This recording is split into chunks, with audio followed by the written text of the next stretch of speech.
Let's break it down. Indian billionaire Kiran Mazumdar-Shaw is making a big bet on her own company.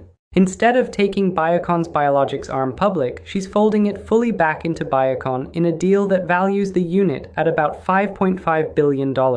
I'm Imran, a Middle East-based analyst who follows global business, markets, and big corporate moves. In about 3 minutes, let's walk through what's happening and why it matters. And before we dive in, if you like clear, simple breakdowns like this, hit subscribe right now so you don't miss the next video. First, what exactly is happening?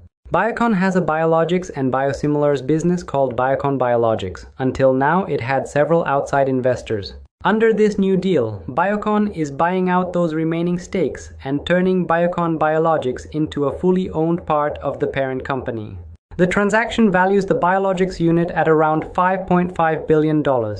Most of the deal is being done through share swaps. Investors in Biocon Biologics will receive shares in Biocon, plus a cash component paid out to some partners. When everything is completed, Biocon Biologics will stop being a partly separate structure and will sit fully inside Biocon. Second, why walk away from an IPO?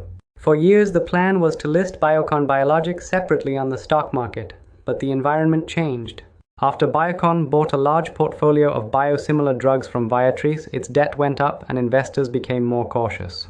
The market was not giving Biocon the kind of high valuation it wanted for a separate IPO. So management basically asked, are we better off spinning this out into a weak market or keeping it inside and trying to show the value over time?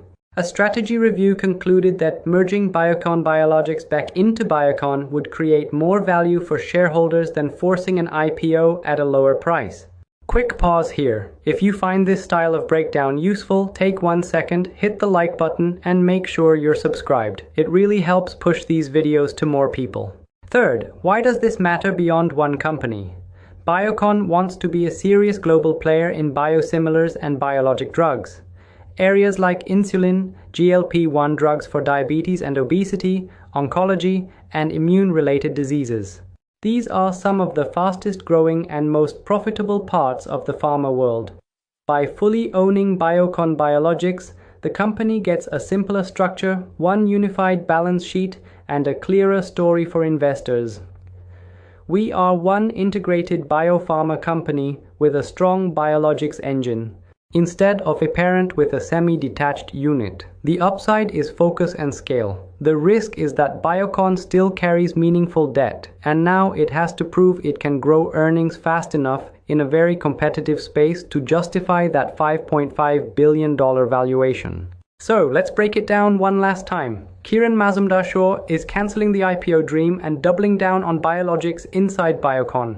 It's a signal of confidence in the long-term potential of this business, but also an admission that today's market isn't willing to pay the price she believes it deserves. The open question is whether the market will reward this move over the next few years, or keep worrying about debt, competition, and execution. This is Imran Breaks It Down. If you found this helpful, please subscribe, like the video, and tell me your thoughts in the comments. Do you think this $5.5 billion valuation is fair, too high, or still too low? Share this with a friend who follows Indian markets or biotech, and if you're already subscribed, thank you. We'll keep breaking it down together.